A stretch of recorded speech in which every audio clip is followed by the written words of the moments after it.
This is the Detroit Sports Podcast Network.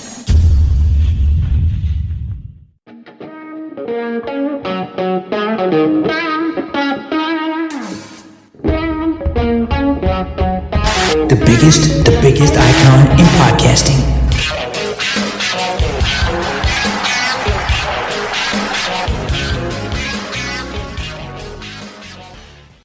Welcome, everyone, to the latest edition of Doc and Jock on the Detroit Sports Podcast Network. I am the Doc, John Macaroon. Boy, do we got a lot to get to with the Detroit Pistons heading to the postseason. Are the Red Wings in the postseason? Heck no. Another flame out. Another season, another flame out. 0 for 6 for Steve Yzerman, and then 0 for 9 for the organization. It's really crazy to look at how this is all going in regards to the sporting landscape where the Pistons and Tigers have lapped the Detroit Red Wings. But before we get into all that, all the good stuff going on around town, let's talk about the Masters. I think everyone, nearly 20 million people from 7 p.m.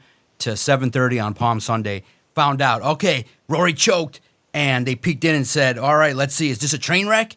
And they were able to get a glimpse of a golfer that was trying to accomplish a huge feat, not only for himself, but for the history of the sport. And it was very appealing. I thought that it was a masterful performance. Adam and I are golf guys. We get up early, drink our coffee, do our podcast, watch some golf. But the Masters and the sporting landscape around the majors is vastly different. And this one had a feel of a Masters and a tournament that had a historic feel for an individual that was playing well, winner of the TPC, a big event before the majors, really considered the fifth major, the Signature Island Hole. So you look at a player of the caliber of Rory McIlroy, and it was just applause to see someone finally get the monkey off his back. But I think Adam might have a take that's different than the vast majority. Cuz what'd you think of Rory McIlroy finally shedding the label of a player that can't finish and is a bust, and puts his name up there in the history books as being one of only 6 players to win each one of the 4 majors in the game of golf? I was so upset. Really? I hate Rory McIlroy. I think I might be the only one. I don't know. I can't stand him. I think he's a fraud. I think he's a phony. I can't stand the guy. And I love watching him choke whenever he gets the chance to. And as this was unfolding on Sunday, I was just like, okay, cool. He's going to trip up here. He's going to trip up here. If you go back and you watch, he didn't play very well. He had horrible shots off of the tee. His driver failed him multiple times. The thing is, he was able to come up with some type of historic, heroic, uncanny shot that kept him in play and would get him on the green or get him close enough to the green where he could then putt. And usually it's his putter that lets him down. It's usually his putter that cripples him. And you kind of seen it a little bit on 18th. His butt cheeks were a little bit tight, and he pushed the putt. And I was like, there we go. That's my guy. That's the guy who fails all the time. That's the clown show. That's the stupid little Irishman. There's the silly little leprechaun. Put him back in his box and send him away. Let's go. I was just hoping Justin Rose could figure it out and Justin Rose could win it. I really wanted DeChambeau to win it. I enjoy watching DeChambeau play, but I can't stand Rory. I was so upset that he won. And then you watch him interact with his wife and his daughter. And you're just like, man, you are a piece of shit. Like, you are a piece of shit. Like, I don't know if you know the backstory. I don't know if you know all the stuff that kind of went on with him and his wife last year. They were about to get divorced, and then I think he figured out how much it was going to cost him to divorce his wife, and he was like, okay, maybe I won't be doing that. I think the whole time he was schlepping somebody else. Unconfirmed, but it's what I believe. And the interaction with them two, it just seems so cold, and it seems so much for the camera shot. You know what I'm saying? Like, I don't even think, I think he much rather have went and fucking hugged Lowry than he would have rather have hugged his wife. Like, if you watch his interaction with Shane Lowry, I think he enjoyed that more than he did hugging his own wife and his kid. And I'm just like, dude, you are just like, he's just, dude, okay. You take Tiger Woods, you take all the sleazy things and all the gross things about Tiger Woods. It's Rory McIlroy, just white and with an accent. That's it. That's that guy. I can't stand him. I love watching him fail, and it broke me to watch him win this thing. Yeah. I was so annoyed, and I was so mad that he won. I can't stand that guy. Yeah, there's aspects to his personality that rub some people the wrong way. I look at it like This is somebody that had the weight of the golfing world on his shoulders, and I just looked at the golf. Like there's aspects of his personality that people don't like because of the whole. Oh, he is conflict. fantastic as a golfer. You look at the way he's able to drive the ball, and you, like I said, you look at some of those shots. He got himself in trouble numerous times, and DeChambeau just couldn't capitalize. He got himself in trouble so much, especially on that back nine. Like once they made the turn, that back nine, it was like missed driver shot after missed driver shot after missed driver shot, and then all of a sudden he would break out a 5-iron. And you're like, well, what's he going to do with this? And then the guy would just crank it 220 yards, and he would play like the nastiest draw you've ever seen, and it would hook around 16 trees, and it would land on the green. And you're just like, what? How the hell? He's ungodly gifted. Yes. Ungodly gifted. If you and I could play golf like that, or just even a smidgen like that, it'd be so much fun for us. And I think what makes him relatable on the course is that he struggles. He's not like a robot. He's not Tiger Woods. He's not a killer. He's dealt with the yips. He's dealt with, and everybody knew. My nephew knew. Everybody knew that, hey, he's going to miss this putt. There was no guarantee. And when he did, you felt bad because you saw the reaction that he had, like, oh, here we go again. I rejoiced. Yeah. I know some people were happy, but he double bogeyed the first hole, so he's normal in that he deals with the mental challenges of golf, and he overcame it. And that's what I think that's what resonates with people, is that he's a guy that's been through so much. I mean, 11 years ago, if you don't know, he led the Masters as a youngster at 24 years old and had an epic collapse shot at 80 in front of the world. And he never really kind of got over that. And he did the same thing last year against DeChambeau. So, look, personally, I can get it where his personality might rub people the wrong way. Maybe he's more buttoned up and cultured than other people. Bryson DeChambeau was like that until he made the decision to figure out how to kind of grow his brand and become a little bit more personable, which is fine. It's always the age-old adage, which is fun. I hope it becomes a rivalry.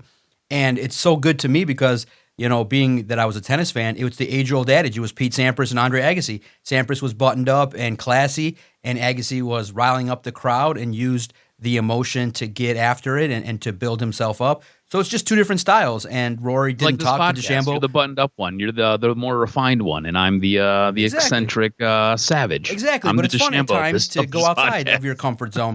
So it was, listen, 20 million people. I do think that golf fractured themselves with the whole Live PGA thing, and it brought money and greed into it. So there's reasons to like and dislike anybody. But in terms of the game of golf, what Rory did was kind of bridge the gap a little bit from the present to the past. And you know what? There's a historic, grand nature to what he did. I just love Masters Week in general. Oh, it's great. Yeah, the pomp and circumstance. I'll ask you this. Could you go around, like if you ever were to get tickets and go 12 hours? Because people were talking about it nostalgically, like, you know what? They go on the grounds, the hallowed grounds of Augusta, and people are smiling. They're talking to each other. They're acting like humans. Why? Because there's no phones. You just sit and you're forced to have conversations with people. And people were like, it was like a time machine for some people. The blessing is I know how to talk to people. I talk to people all day. So I don't have that. Like, I understand what people are saying is that everyone's buried in their phones. But could you go? I feel like, you know what? 8 hours going to Augusta without a phone. Did you hear the story? Some clown, which is really funny in a way, some clown went up to Adam Schefter at Augusta and was like, yo, Adam, did you hear about that big trade? And Adam like got jittery and was like, what happened? He's like, yeah, a big NFL trade just happened. And Adam got like sent into a panic because he didn't have his phone. And it is so funny for someone to try that with an NFL insider who's like basically addicted to his phone, and that's how he makes his millions. So it's so funny for someone to pull that. But it's another world, man. Could you go 8 hours? Like, what's the longest you think you could go legitimately without your phone and texting and calling and checking in your family and figuring out stuff, going in our group chats and all that fun stuff that you miss out? I think maybe 4 or 5 hours for me. Then you start to go, man, did I miss something? Something big's going to happen. I want to take a video at least of Rory missing his big putt. But I do love the idea of the no phone policy at the Masters. I think for me it might be 6 hours, especially with the kid now. Try to be a little bit more on hand and trying to know kind of what's going on with her at all times. Yep. So probably 6 hours. I know when in the past when I've gone on vacation and I've gone out of the country, obviously your phone doesn't usually work unless you pay for some type of upgrade with your phone plan, or you get hooked up to wherever you're at's internet. And a lot of times I when we go on vacation, I just try to put the phone off to the side. I'm like, I don't want to know what's going on.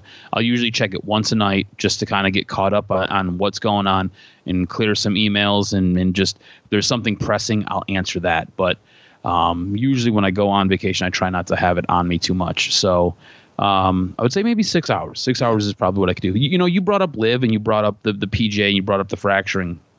And I think for me, what really pushed me over the edge with Rory, I was never a huge Rory fan, but what pushed me over the edge was really and truly when I break it down and I look at why I get so upset with him and why I don't like him, it was really the whole live saga. He was the one guy who came out and he was like, no, PJ's right, screw those guys. And he went so hard in the paint against live golf and he went so hard in the paint against the live golfers, right? And if we're going to be honest, I didn't like the guys going with live. I didn't like the guys taking the Saudi money. I didn't like the guys taking the blood money and doing all the things. I didn't like any of that. And Rory I was like, okay, Rory's going to stand up for the PGA. Rory's going to be the face of it all. Rory's going to do the damn thing. He's going to be the guy who's going to take these guys to task. And I loved it. I thought that was great. I thought that was noble. I thought that was honorable. And then obviously the commissioner of the PGA kind of goes and cuts a backdoor deal with the Saudis and with live. And look, I'm going to call it how I see it. I think the commissioner kind of left Rory blowing in the wind with some of it. But all that being said, I think Rory knew more than what Rory was letting on. And the fact that there wasn't more outrage from Rory and the fact that Rory wasn't calling for the head of the PGA and the fact that Rory wasn't more irritated and more outspoken about everything that took place with Liv and the PGA kind of coming together. And he was more just appeased with increased jackpots, really irked me and really turned me off to him. And I was like, you know what? Screw this guy. This is just another reason why I don't like this guy and another reason why I was very, very upset with him. And so it was that kind of pushed me over the edge with him and just kind of after that, I was like, okay, I'm done. Screw this clown. I hope he fails at every opportunity he gets to succeed. I hope he just does horrible and he duffs every shot and he hits every shot into the water and he three putts every shot he has when he's on the green. And it just pretty much since then, I've been totally out on Rory. I'll find 1,001 other people. And here's the thing. Even the dudes from Lib, like I said, I like DeChambeau. I like John Rahm. I like a lot of the guys who went over to Liv. And the thing is, guys like DeChambeau and John Rahm, they basically told you why. There was no sugarcoating it. Specifically, those two guys were like, well, yeah, they're paying me a lot of money. I'm going to go over there because it's what's best for me and my family right now. And if you look at kind of the structure that they've got, it's less tournaments, easier on their body. They play 3 rounds instead of 4 rounds. So it's not basically a whole week's worth of work. You kind of play like an extended weekend, and then you're basically at home and you're practicing. So those guys were very upfront and very honest about it. And I appreciated that honesty and I appreciated that bluntness. And again, DeChambeau, a lot of people hate DeChambeau. A lot of people don't like DeChambeau. I'm a huge fan of DeChambeau. He's essentially been the same guy that he's always been. He's a little bit quirky. He's a little bit weird. He's a geek when it comes to golf. I appreciate all of that. He's a guy who's sometimes abrasive. Sometimes he's gregarious. It kind of depends on where you're catching him and where he's at. If you watch the way he played on Sunday, he was just a mental train wreck. Yep. And that guy that everybody is like, well, that's why he's a jerk. He's this, he's that. He was all of that on Sunday. He was that in his head, upset, a little bit smarmy, a little bit irritable. He was that guy the entire time on Sunday.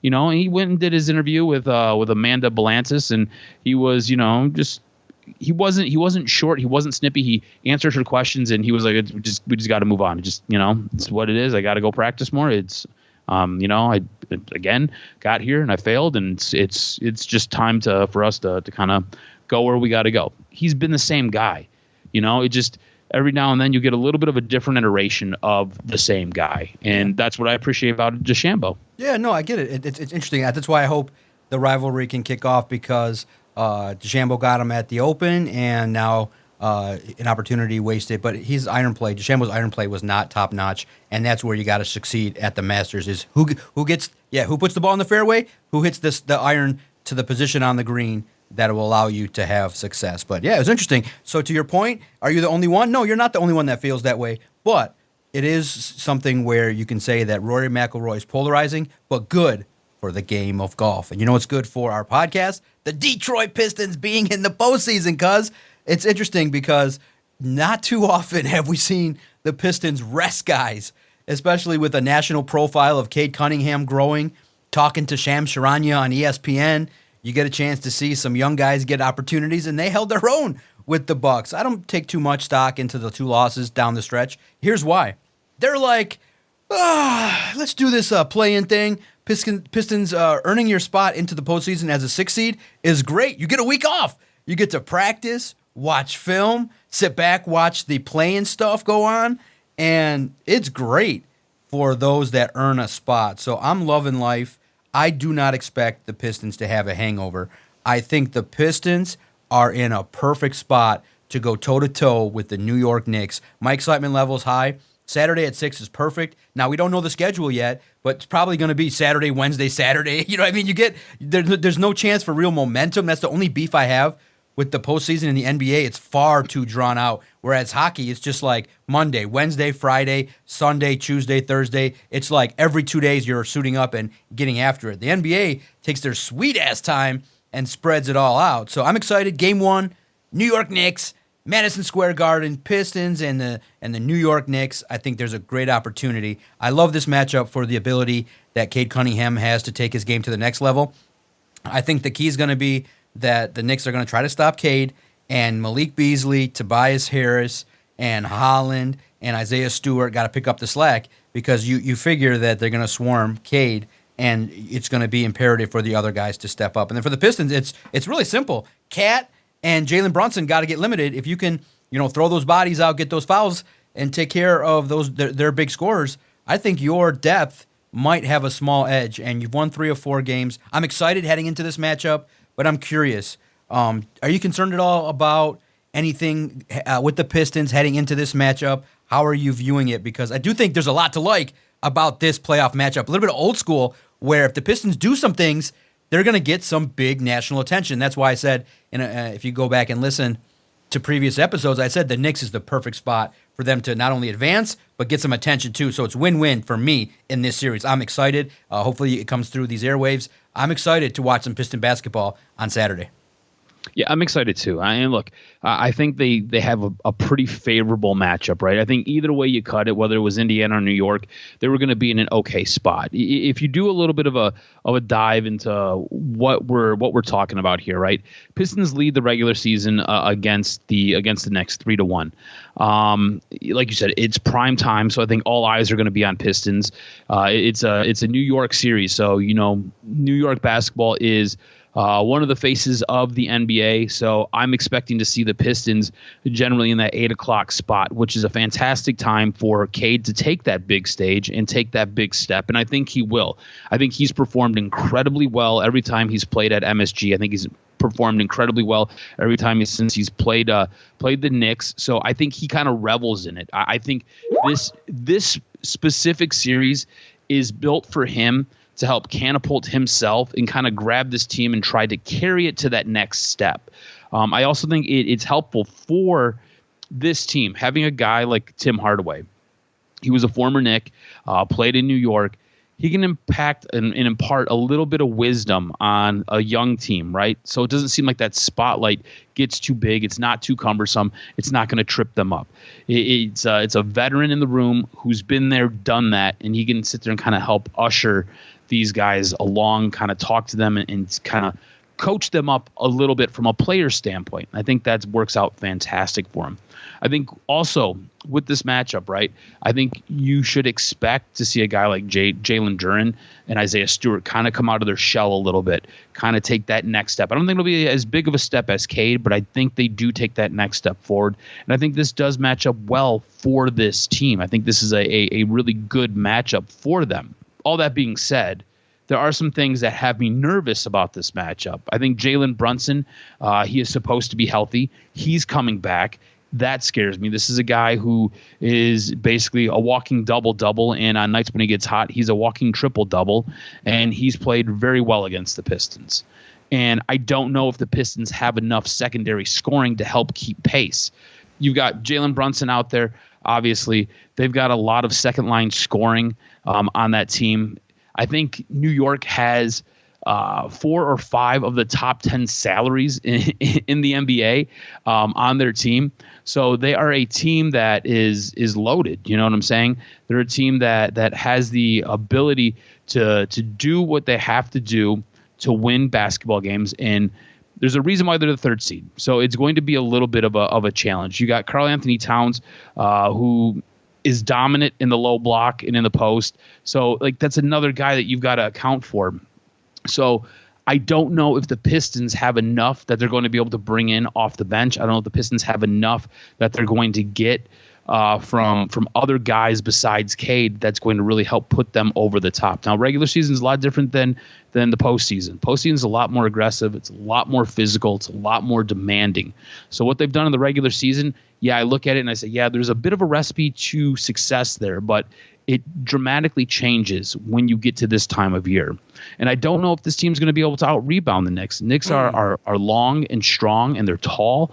They've got a lot of big bodies that they like to put down low. Look, Isaiah Stewart and Jalen Duren are kind of your two guys. And, you know, if we're being honest, Isaiah Stewart is sometimes a walking head case, right? Yeah. So if you get underneath his skin, you never know how that's going to play out. It's like having a less controlled Draymond Green or having a similar version of Draymond Green just without guys like Klay Thompson and Steph Curry to kind of shoot you out of whatever trouble he gets you into. And Isaiah Stewart, you need him on the court. He's got to be able to be out there. He's too impactful on the defensive side of the ball. He's too impactful helping out on the offensive side of the ball, getting some of those rebounds. So for me, I'm concerned about what happens in and around the rim with this team. I just don't know if they have enough guys who can go out there and grab enough rebounds and put enough balls back to help distance themselves from the Knicks. Do you have any concerns when you look at this matchup? I know you said it's a win-win, but when you look at it and you try to break it down a little bit, is there anything that kind of sticks out to you where you're like, yeah, I could see that possibly tripping this team up? Yeah, no, you're absolutely right. I do think that the Knicks in the, clearly the one thing in NBA basketball is home court advantage is huge. If this goes to Game 7, what's it going to be like? The one thing that, you hate to always look to external, but how the officials are going to, to what degree are the officials going to let the Pistons be physical? Because if you get into a track meet shootout, that's going to be a little bit tough because, it's just going to be tough with the shooters that the Knicks have as well. Mm-hmm. So to me, the key is going to be physical but fair and find avenues to really, in the end, play defensively. Like you said, rebounding is going to be key. I do think that the Pistons have a gritty edge, that they're going to be in a lot of these games, and even if they get down a little bit, I think that playoff basketball, the Pistons have kind of been playing it for the second half of the season. So, to me, if you ask me how many games are the Pistons, if they're going to win it, they're going to win it in 7. I think it's going to nice swings of momentum. It's going to be a classic series, I think, with big shots, late runs, big-time players making big-time shots like a Malik Beasley, a Tobias Harris, Cade. I think there'll be moments for everybody to shine. But I just think that sometimes you got to learn to win. And so in the absence of seeing it, I just think that the Knicks may be a little bit more battle-tested. So I'm going to give, to me it's tough. But I'm not going to be surprised at all if the Pistons win in 6 or 7. But at least I think as an official prediction, just not knowing what the Pistons are going to look like in the postseason, not knowing what the officials are going to let the Pistons do defensively, are they going to just ticky-tack Isaiah Stewart out of the game pretty fast? That can be a situation in which 1 or 2 games go the Knicks' way, where the free throw disparity is super high. So I got the Knicks in 7, but it's going to be a great series where everybody kind of grows and learns, and you start to learn about the awakening of the Pistons. And I'm excited to see. Hopefully they prove me wrong. Yeah, I think when it's all said and done, this series is going to go 7 games. So you get to a 7th game, it's a bit of a coin flip, right? I could see the Pistons winning, but in my heart of hearts, I think New York wins in 7.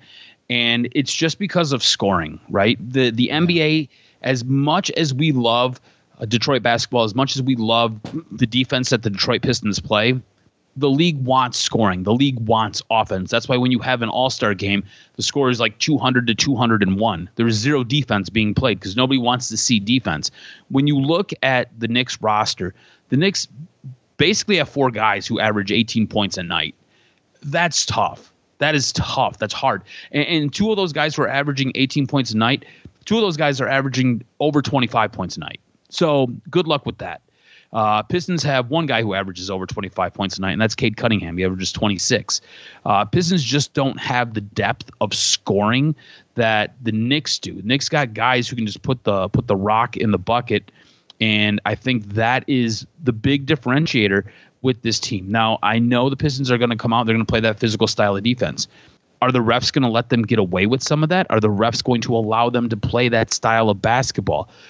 You're going to need a guy like Isaiah Stewart on the court. You're going to need a guy like Asur Thompson out there playing his disruptive, menacing ways. Like, you need guys out there to do that.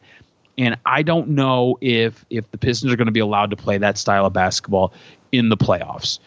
If they are, they're going to be a very hard out for anybody that they match up against. And I think they could win this in 7, but I see the Knicks pulling away in that 7th game.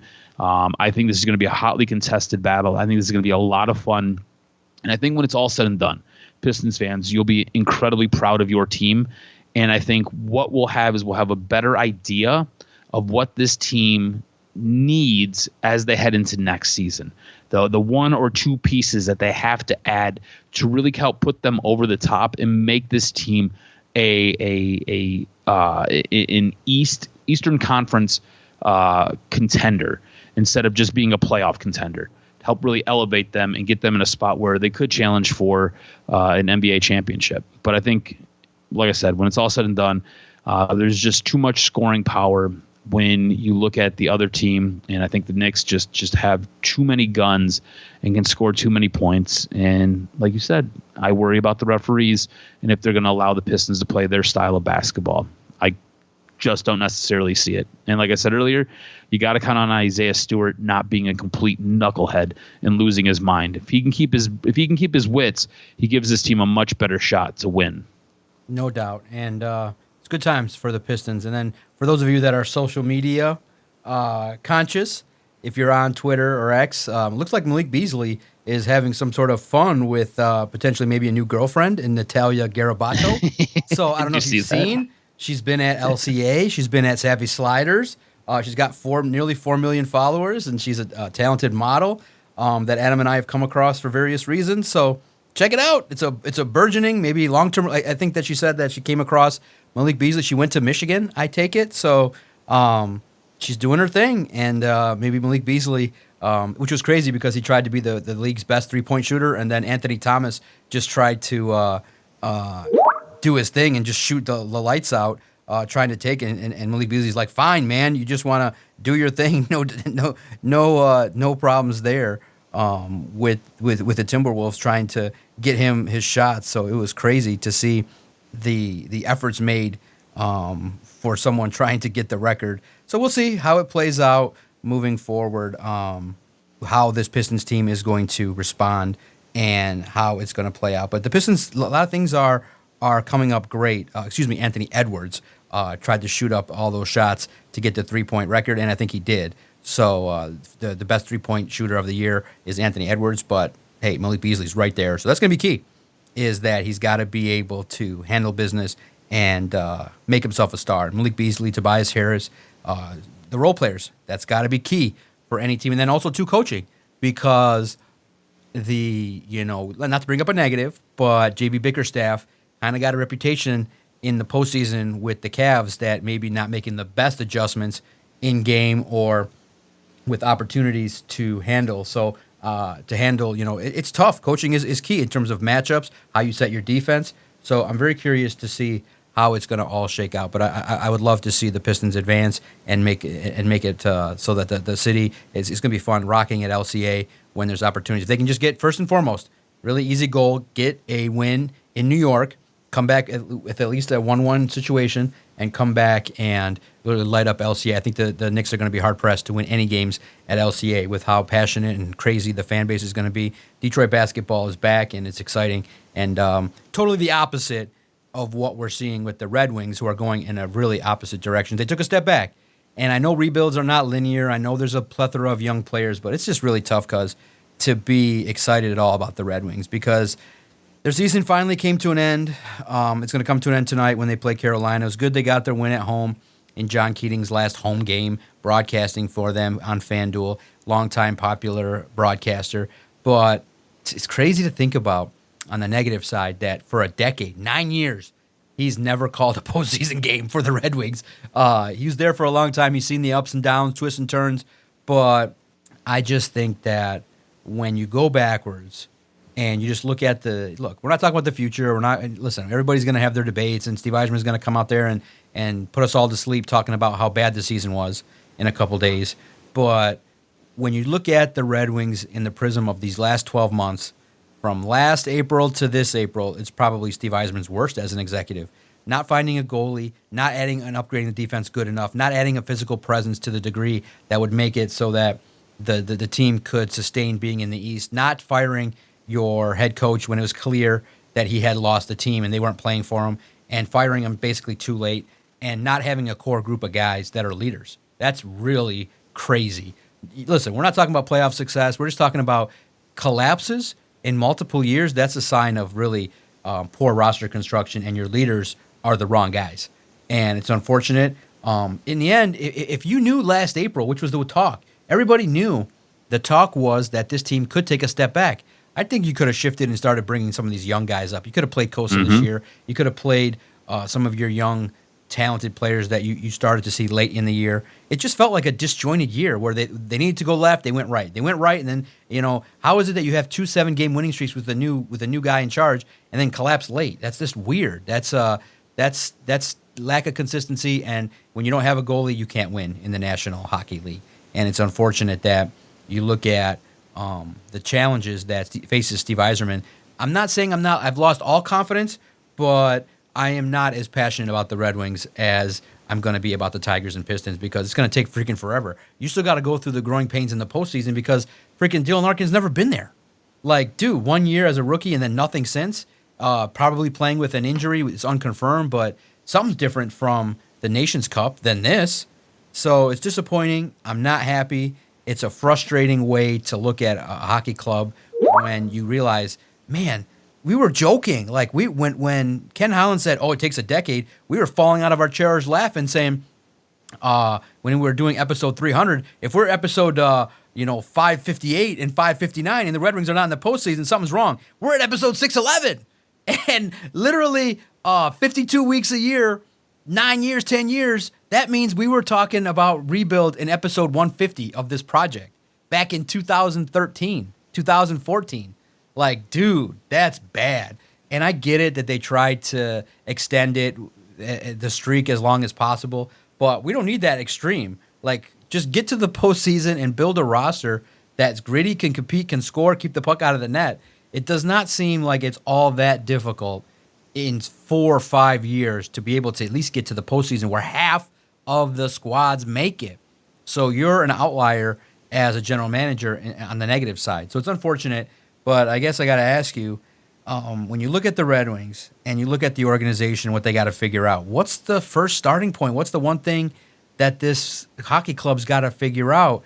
Is it a player? Is it a coach? Is it style, the way they play? Is it just a simple answer of if you can find a goalie that can keep the puck out of the net, that you get yourself a better chance? I think it's two things. I think you need to upgrade the defense, and you got to figure out if Mo Seider is going to be really that guy for you, because it doesn't seem like he's a top number one guy. It seems like he's maybe a second pairing kind of guy at this moment, or a number two against someone else who's a little bit more talented in terms of scoring and consistency. But I'm a little disappointed in Mo Seider. I'm a little bit disappointed in the role players that they brought in here, like a JT Compher and a Kopp, and those players that just kind of were, guys that when the team needed them weren't there. What does this team need to do to figure it out? Because for the last 12 months, you could legitimately grade Steve Yzerman as an F.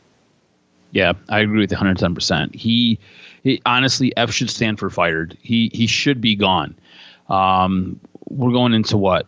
This is year 6, so we're going into year 7 now once the season's over after they play Carolina. And thank God it's over. Like, I couldn't take any more of watching this team go out there. And especially like the last 2 or 3 weeks, it's been so frustrating to watch them. They played Dallas the other night, and they ended up putting up, 6 goals in a win against Dallas. Mind you, they gave up 4, which is awful, but now you find your scoring. Like, you couldn't find the back end of the net if it had an X and it had a treasure map with it, in March. So like now you figure it out. Like, now we're doing this. So this season has been completely frustrating for me, but I think, and this goes back to Steve Yzerman putting this roster together years ago when he took over. You have to figure out what your identity is. And this is something we talked about, I think it was last week or maybe 2 weeks ago. You got to find out what you want to be and what you want to play and how you want to play. Do you want to be a team that can get up and down the ice and skate for days? Do you want to be more of a physical team, a grinded out type of team? Do you want to be a team that's a little bit more defensive minded? Do you want to be a team that's a little bit more offensive minded? If you go back to those Stanley Cup teams that Steve Yzerman led, they had a bit of an identity, right?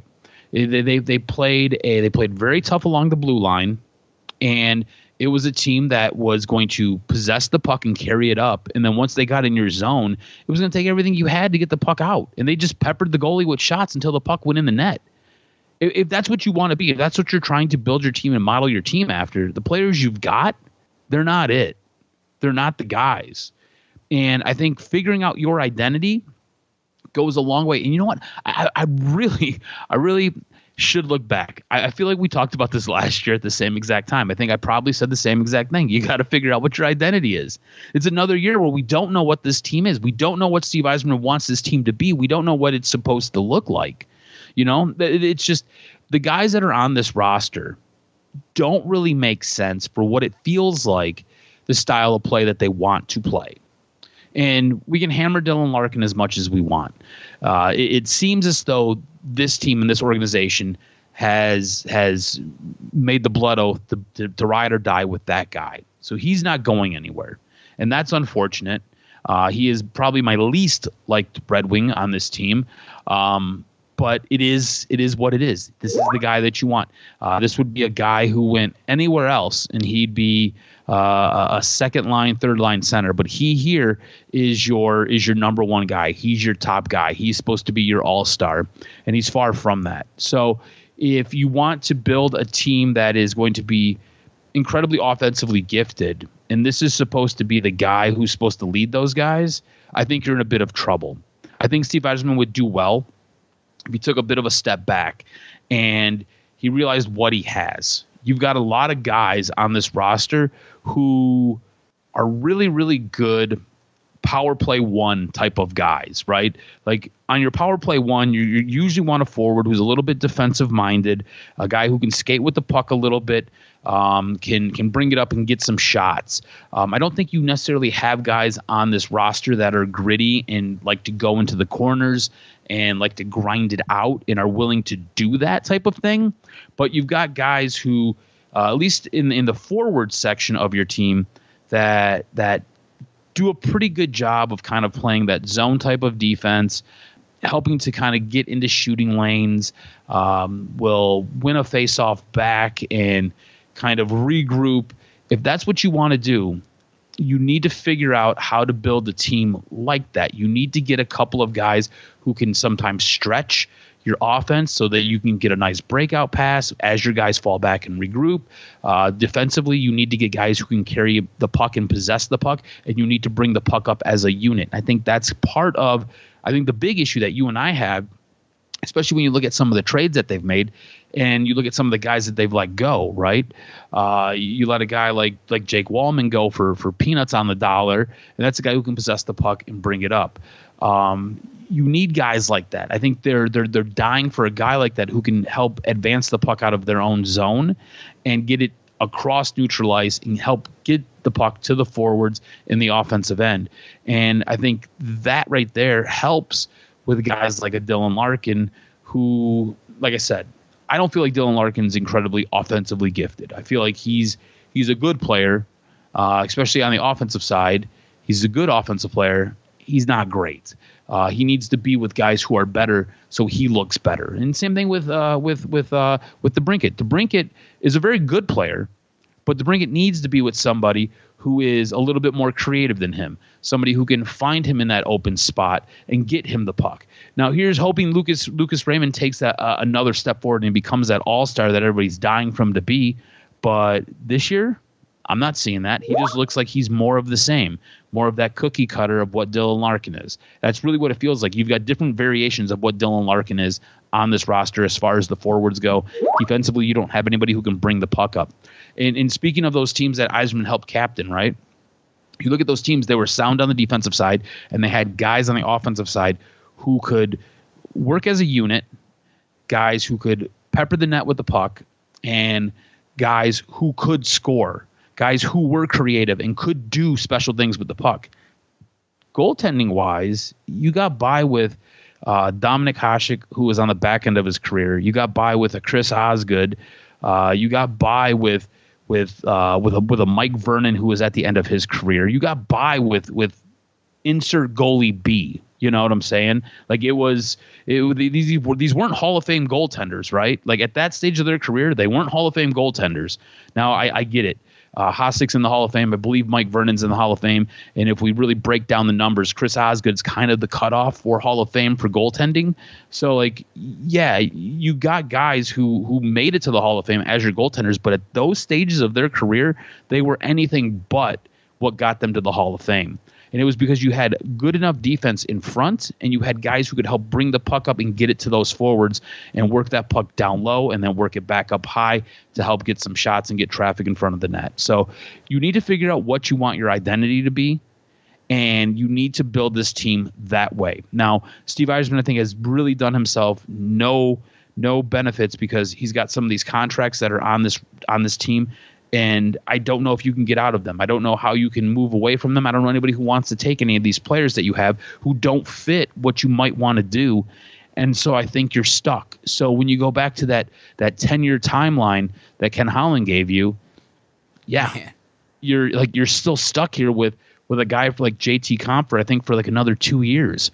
So good luck with that, you know? And like you said, we should be wanting to see some of the young guys. This season was a complete waste, and you didn't help advance any of your young guys. You could have brought Kosa up, and you could have gave him some time between the pipes. You called him up, and all he did was sit on the bench. That was all he did. Like, put him in the net. Let's see what he can do. Let him take some live rounds. Bring up some of these young kids. Give them a couple of minutes on the ice. You know, you don't have to give them 20 minutes every night. You can give them 10. You can give them 7. Give them minutes on the ice to see what it's like. And then you can use your minor league system. You can traffic guys up and down it.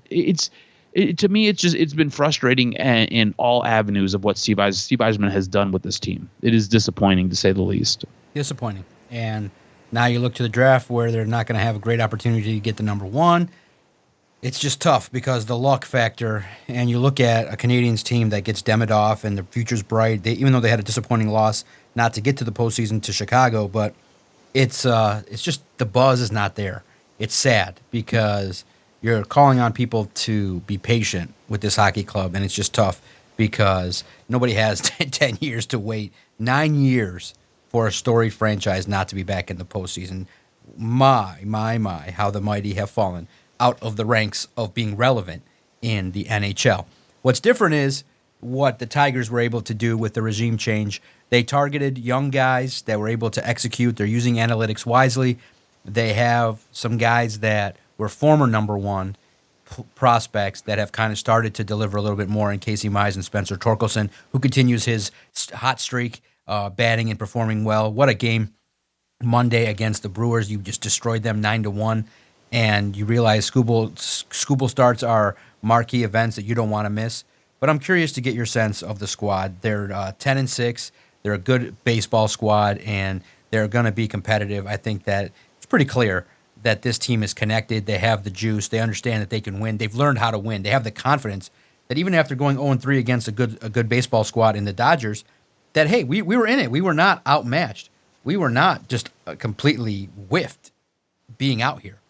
And you look at Jackson Jobe, Reese Olson, Mize, Scooble, and Flaherty, that's pretty decent. But I'm curious to get your sense. What's more real? What's more sustainable? The Tigers having a top 10 offense with Javi Baez gaining walks and much better at bats, being near 280 and above as a batting average, or the pitching staff having an ERA of 3 or less? Because to me, I think hitting is a little bit more fluctuating with the level of competition that's out there. And it was good to see them win the series against the Twins. It sucks that, winning 2 out of 3 is good, but those games that you just feel like those third games are a little bit rough in terms of the lineup setting and the way in which they perform. You can still lose, but it has a feel of like, okay, we let our foot off the gas just a little bit in that Casey Mize start that Sunday, but that's nitpicking to the highest degree. It's a great baseball team that's winning series on a high, and they're doing some great things. But to close this out, what's more sustainable? What do you think that this Tiger team can hang their hat on? The pitching or this offense where you say, well, maybe they didn't need Alex Bregman. They got their massive bat. They got their big bat in the name of Spencer Torkelson. I might surprise you, but I'm going to go with offense. And the reason I say offense is I think you're getting enough production from a myriad of players, guys who you really didn't expect that from. So I feel like if one of them goes cold or if 2 or 3 of them go cold, you're going to have other guys pick up for it. So I'm going to go offense. And it's another part of it is with the pitching staff. I'm not 100% sure I'm ready to buy in as much as I want to, as much as I've been impressed with a guy like Casey Mize. I have big question marks with the back end of this pitching rotation. I'm not sure what Jackson Jobe is going to give you long term. I'm not sure if Casey Mize is going to be able to stay healthy. Same thing with Reese Olson. I really want him to do well, and I want him to be good, and I want him to be that guy that you can count on every 5th day, but I'm not sure if he's going to be that player. Jack Flaherty's another guy. I think Jack Flaherty's was a fantastic addition to this team. I think Jack Flaherty has done a really nice job. But again, this is a guy who a year ago needed back injections to get through the season.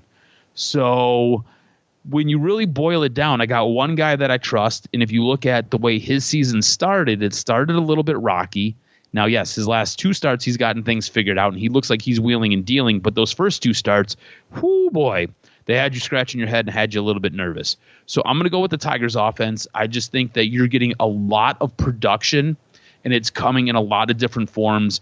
And it really does feel like A.J. Hinch is punching all the magic buttons to generate these runs. And this was something that you and I and most of the pundits did not expect. We did not expect the offense to be able to produce at this level and to be getting the production from a guy like a Spencer Torkelson. We didn't expect that. That was something that we weren't counting on.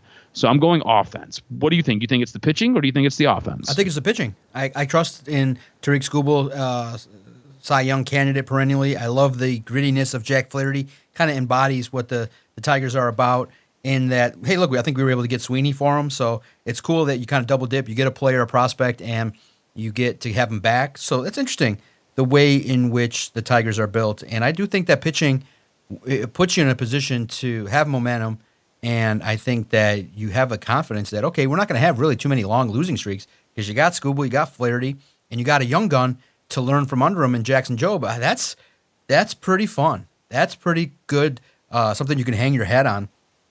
And I feel like there's an opportunity each 5th day to with a marquee pitcher in Tariq Skubal to go out there and win and compete. So that's fun, man. It's fun to watch the Tigers, and it's good in that they have power. They have and look, it's Jackson.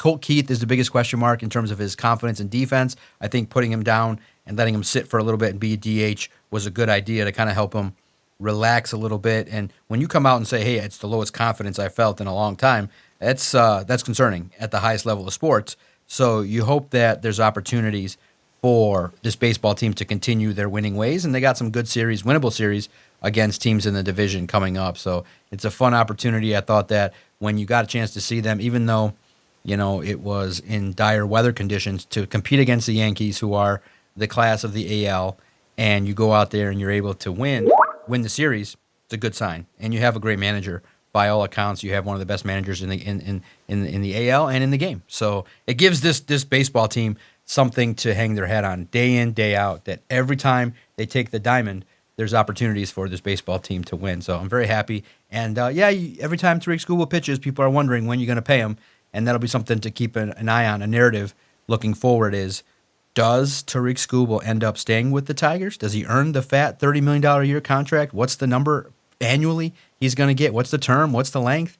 How long is he going to be able to be part of this baseball squad with the level of, with each pitch, with each dominant performance that he has, he's tacking on years and zeros to his contract. So it's a good time, man. It's a good time for Detroit sports. We just got to figure out one way to get the Red Wings up to snuff because it's a renaissance. Lions playoff team, Pistons playoff team, and the Detroit Tigers could have had a year where all four made the postseason for the first time in a long time, if ever. But guess who fell flat on their face? Surprise. Steve Yzerman. And it'll be interesting to recap whatever the hell he tries to spin. I hope the media is a little bit tougher on him and getting a little bit more of a timetable of like, what the hell are you doing? What are you trying to accomplish here? This is not a cushy gig here. You're expected to win here in Detroit. Make sure you follow Adam on Twitter at AdamRSTROZ. Follow us at Detroit Podcast. Let us know if you agree or disagree with anything that we've said. If you feel like, hey, you're still an Yzerman supporter, let us know why. Help us change our mind. Help us see the light. Because Adam and I are not on board with what the hell is going on. If you're a fan of the Pistons, you think they're going to win it in less games than 7, let us know. How many games do the Pistons need to overcome the New York Knicks? I'm excited to break it all down and see how the early start to the series shakes out. And then next week will be our draft preview, as well as the next time you hear our voices, it'll be the day of the NFL draft. So big things ahead for the Detroit Lions. Cuz can't wait to break it all down next week on the next episode of Doc and Jock. You fucking podcasters. I said don't let them in here.